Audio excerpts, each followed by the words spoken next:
ಜೀವನದಲ್ಲಿ ಏರುಪೇರುಗಳು ಸಹಜ. ಪ್ರತಿ ಕಾಲ ಸವಾಲುಗಳು ಎದುರಾಗುತ್ತವೆ. ಆದರೆ ನೋವು, ಸೋಲುಗಳು ತಾತ್ಕಾಲಿಕ. ಅವುಗಳನ್ನು ಮೆಟ್ಟಿಗೆಗಳಾಗಿ ಬಳಸಿಕೊಂಡು ನಿಮ್ಮ ಗುರಿಯನ್ನು ಸಾಧಿಸಬೇಕು.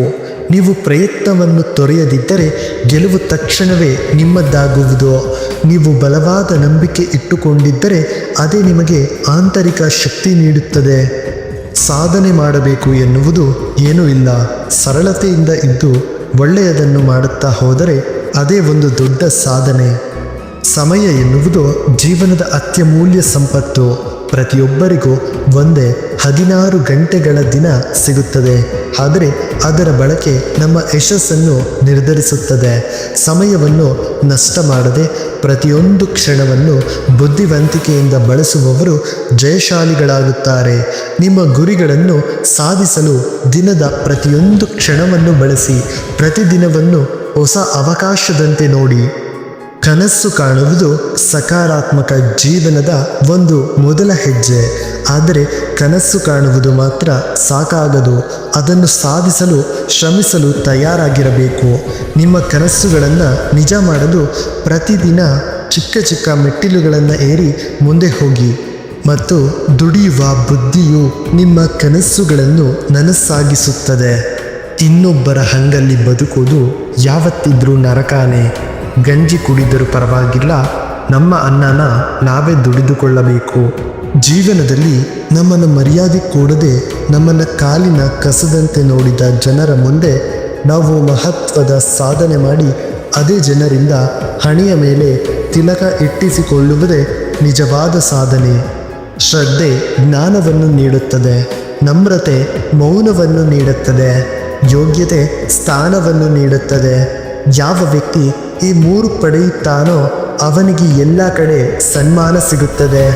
ನೊಂದುಕೊಳ್ಳಬೇಡ, ದೇವರಿದ್ದಾನೆ. ಆದಷ್ಟು ಬೇಗ ನಿನ್ನ ಈ ಕೆಟ್ಟ ಸಮಯ ಬದಲಾಗುತ್ತದೆ. ತಾಳ್ಮೆಯಿಂದ ಇರು, ಕಣ್ಣೀರು ಹಾಕಬೇಡ. ನಿನ್ನ ಕಣ್ಣೀರಿನ ಪ್ರತಿ ಹನಿಗೆ ಬೆಲೆ ಆ ಭಗವಂತ ಕೊಡುತ್ತಾನೆ. ಅಳಬೇಡ. ನಿನ್ನ ತಾಳ್ಮೆಗೆ, ಕಣ್ಣೀರಿಗೆ ಜನಗಳು ಬೆಲೆ ಕೊಡದೆ ಇದ್ದರೂ ಆ ಭಗವಂತ ಬೆಲೆ ಕೊಟ್ಟೇ ಕೊಡುತ್ತಾನೆ. ಒಂದು ದಿನ ಅಲ್ಲಿಯವರೆಗೂ ನೀನು ತಾಳ್ಮೆಯಿಂದ ಇರು. ನಿನ್ನ ಹಣೆ ಬರಹವು ಬದಲಾಗುತ್ತದೆ. ನನ್ನ ಜೀವನ ಯಾಕೆ ಹೀಗೆ ಬರೀ ಕಷ್ಟಗಳೇ ತುಂಬಿದೆ ಎಂದು ಅಳಬೇಡ, ನೊಂದುಕೊಳ್ಳಬೇಡ. ಏಕೆಂದರೆ ಭಗವಂತ ಎಲ್ಲದಕ್ಕೂ ಒಂದು ಕಾರಣ ಇಟ್ಟಿರುತ್ತಾನೆ. ಆಗುವುದೆಲ್ಲ ಒಳ್ಳೆಯದಕ್ಕೆ. ಜೀವನ ಪೂರ್ತಿ ಕಷ್ಟದಲ್ಲೇ ಬದುಕಿದ್ದೇವೆ. ಒಳ್ಳೆಯ ದಿನಗಳು ಬರುತ್ತವೆ. ನಮ್ಮ ಕಷ್ಟ ಕಣ್ಣೀರು ಕಳೆಯುತ್ತವೆ ಎನ್ನುವ ನಂಬಿಕೆಯು ಸತ್ತು ಹೋಗಿದೆ. ಭಗವಂತ ಸೋತು ಸೊರಗಿದ ಈ ಜೀವಕ್ಕೆ ಮುಂದೆ ಗತಿಯೇನು ಎಂಬ ಚಿಂತೆ ಬಿಟ್ಟು ಬೇರೇನು ಉಳಿದಿಲ್ಲ. ಬದುಕಿನಲ್ಲಿ ಎಷ್ಟೋ ನೊಂದ ಜೀವದ ಕೂಗಿದು ಇನ್ನೊಬ್ಬರ ನೆಮ್ಮದಿಗೆ ಬೆಂಕಿ ಹಚ್ಚಿ ತಾನು ಖುಷಿಯಾಗಿರುತ್ತೇನೆ ಅಂದುಕೊಳ್ಳುವುದು ಶತಮೂರ್ಖತನ. ಇಲ್ಲಿ ಯಾರ ಕಣ್ಣು ತಪ್ಪಿಸಿಯಾದರೂ ಬದುಕಬಹುದು. ಆದರೆ ಆ ಮೇಲೆ ಇರುವ ಭಗವಂತನ ಕಣ್ಣಿನಿಂದ ತಪ್ಪಿಸಿಕೊಳ್ಳಲು ಖಂಡಿತ ಸಾಧ್ಯವಿಲ್ಲ. ವರ್ಷ ಕೂಡ ಮುಗಿಯುತ್ತಿದೆ. ಜೀವನವಂತೂ ಹಾಗೇ ಇದೆ. ಸಾಧಿಸಿದ್ದು ಏನೂ ಇಲ್ಲ. ಯಾರಿಗೆ ನೋವು ಕೊಟ್ಟಿಲ್ಲ. ನಮಗೆ ನೋವು ಕೊಟ್ಟವರು ಲೆಕ್ಕವೇ ಇಲ್ಲ. ಆದರೂ ಕಾಯುತ್ತಿದ್ದೇವೆ ಮುಂದಿನ ಒಳ್ಳೆಯ ದಿನಗಳಿಗಾಗಿ. ಜೀವನದಲ್ಲಿ ಪ್ರೀತಿ ಮತ್ತು ನಂಬಿಕೆ ಯಾವತ್ತೂ ಕಳೆದುಕೊಳ್ಳಬೇಡಿ. ಏಕೆಂದರೆ ಪ್ರೀತಿ ಎಲ್ಲರ ಮೇಲೆ ಹುಟ್ಟುವುದಿಲ್ಲ. ಹಾಗೆ ನಂಬಿಕೆ ಕೂಡ ಎಲ್ಲರ ಮೇಲೆ ಇರುವುದಿಲ್ಲ. ಜೀವನದಲ್ಲಿ ಹಣದ ಕೊರತೆ ಇದ್ದರೂ ಗುಣದ ಕೊರತೆ ಇರಬಾರದು. ಏಕೆಂದರೆ ಹಣವನ್ನು ಬೇರೆಯವರಿಂದ ಕೇಳಿ ಪಡೆಯಬಹುದು. ಆದರೆ ಗುಣವನ್ನು ಕೇಳಿ ಪಡೆಯಲು ಸಾಧ್ಯವಿಲ್ಲ. ಯಾರನ್ನು ಕೀಳಾಗಿ ನೋಡಬೇಡ. ಯಾರಿಗೆ ಗೊತ್ತು, ನೀನು ಇಂದು ತುಳಿದ ಹಾಳಿಯೇ ಮುಂದೊಂದು ದಿನ ನಿನ್ನ ಮೇಲೆಯೇ ಗಾಳಿಪಟವಾಗಿ ಹಾರಾಡಬಹುದು.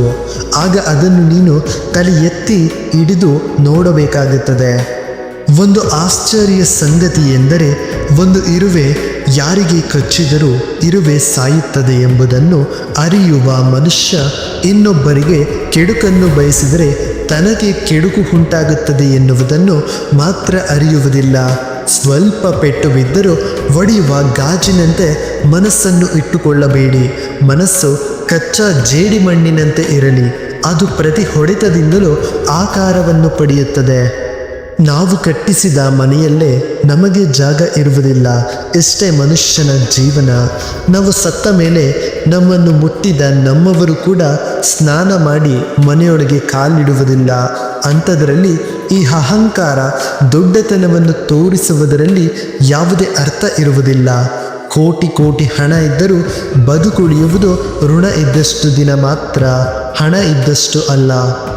ಇಲ್ಲಿ ಹೇಗೆ ನೀರಿನ ಮೇಲೆ ಅರಮನೆಯನ್ನು ಕಟ್ಟಲಾಗುವುದಿಲ್ಲವೋ ಅದೇ ರೀತಿಯಲ್ಲೇ ಮೋಸದ ಮೇಲೆ ಜೀವನ ಕಟ್ಟಲಾಗುವುದಿಲ್ಲ. ಮೋಸದ ಜೀವನ ಸರ್ವನಾಶವಾಗಲಿ. ಬೆಂಕಿಯ ಶಾಖವು ಮರವನ್ನು ಬೂದಿಯಾಗಿಸುವಂತೆ ಜ್ಞಾನದ ಬೆಂಕಿಯು ಎಲ್ಲ ಕರ್ಮಗಳನ್ನು ಸುಟ್ಟಿ ಬೂದಿ ಮಾಡುತ್ತದೆ. ಅಜ್ಞಾನ ಕೆಟ್ಟ ಜನಗಳನ್ನು ಮುಳುಗಿಸುತ್ತದೆ. ಕಾಲ ಯಾವಾಗಲೂ ಒಂದೇ ಥರ ಇರಲ್ಲ. ನಿನ್ನನ್ನು ಅಳಿಸಿದವರು ಅಳುವ ಸಮಯ ಖಂಡಿತ ಬಂದೇ ಬರುತ್ತದೆ. ಕಾಯುವ ತಾಳ್ಮೆ ನಿಮ್ಮಲ್ಲಿ ಇರಬೇಕು. ಏಕೆಂದರೆ ಇದು ಕಲಿಯುಗ. ಇಂದು ನಿಮ್ಮನ್ನು ನೋವಿನಿಂದ ನರಳಿಸಿ ಕಣ್ಣೀರು ಹಾಕಿಸಿದವರಿಗೆ ನಾಳೆ ಅವರು ನರಳುತ್ತಾ ನಿಮ್ಮ ಕಣ್ಣ ಮುಂದೆ ಅಳುತ್ತಾ ಕಣ್ಣೀರು ಹಾಕಲೇಬೇಕು. ಈ ಕಲಿಯುಗದಲ್ಲಿ ಮಾಡಿದ್ದೆಲ್ಲವೂ ಸುತ್ತಿಕೊಂಡು ಬರುತ್ತದೆ. ಮಾಡಿದ ಕರ್ಮವನ್ನು ಅನುಭವಿಸದೆ ಯಾರು ಕೂಡ ಸಾಯಲು ಖಂಡಿತ ಸಾಧ್ಯವೇ ಇಲ್ಲ.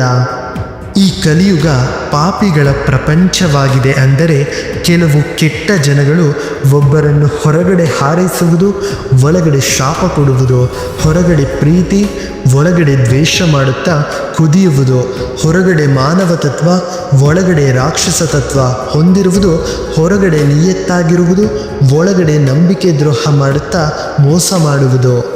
ಇದು ಇಂದಿನ ಮನುಷ್ಯನ ನೈಜ ಜೀವನ ಶೈಲಿಯಾಗಿದೆ. ಯಾರಿಗೆ ಎಷ್ಟು ನೋವು ಕೊಟ್ಟರೂ ಕೊನೆಗೆ ಗೆಲ್ಲುವುದು ನ್ಯಾಯವೇ. ತಾಳ್ಮೆ ಇರಲಿ. ಬೇರೆಯವರ ಮನಸ್ಸನ್ನು ನೋಯಿಸುವುದು ಸುಲಭ, ಮರವನ್ನು ಕತ್ತರಿಸುವ ಹಾಗೆ. ಆದರೆ ಅದೇ ಮನಸ್ಸನ್ನು ಖುಷಿಪಡಿಸುವುದು ತುಂಬ ಕಷ್ಟ, ಬೆಳೆಯುವ ಗಿಡದ ಹಾಗೆ. ಪ್ರಾಮಾಣಿಕವಾಗಿ ಬದುಕಿದವರಿಗೆ ಯಾವ ಮನುಷ್ಯರು ಸಹಾಯ ಮಾಡದಿದ್ದರೂ ಆ ದೇವರು ಖಂಡಿತ ಒಂದಲ್ಲ ಒಂದು ರೀತಿಯಲ್ಲಿ ಸಹಾಯ ಮಾಡುತ್ತಾನೆ.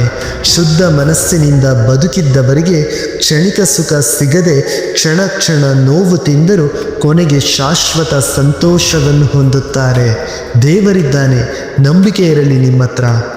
ಮಾಡಿದ ಪಾಪಕ್ಕೆ, ಮಾಡಿದ ದ್ರೋಹಕ್ಕೆ ಮುಂದೊಂದು ದಿನ ನರಳಿ ಕೊರಗಬೇಕು. ಹೇಗೆ ಬೆಂಕಿಯ ಬಲೆಯಲ್ಲಿ ಬಿದ್ದವರು ನರಳುತ್ತಾರೋ ಹಾಗೆ ಪಾಪಿಗಳು ಅನ್ಯಾಯವಾಗಿ ಮಾಡಿದ ಮೋಸಕ್ಕೆ ನರಳಾಟವೇ ಶಿಕ್ಷೆ. ಎಚ್ಚರಿಕೆ. ಫ್ರೆಂಡ್ಸ್, ನಿಮಗೆ ಒಂದು ವಿಡಿಯೋ ಇಷ್ಟವಾಯಿತು ಅಂದರೆ ದಯವಿಟ್ಟು ನಮ್ಮ ಒಂದು ಚಾನಲ್ಗೆ ಸಬ್ಸ್ಕ್ರೈಬ್ ಮಾಡ್ಕೊಳ್ಳಿ ಮತ್ತು ಲೈಕ್ ಮಾಡಿ, ಶೇರ್ ಮಾಡಿ, ಕಾಮೆಂಟ್ ಮಾಡಿ. ಮತ್ತೆ ಸಿಗೋಣ ಮುಂದಿನ ವಿಡಿಯೋದಲ್ಲಿ. ಧನ್ಯವಾದಗಳು.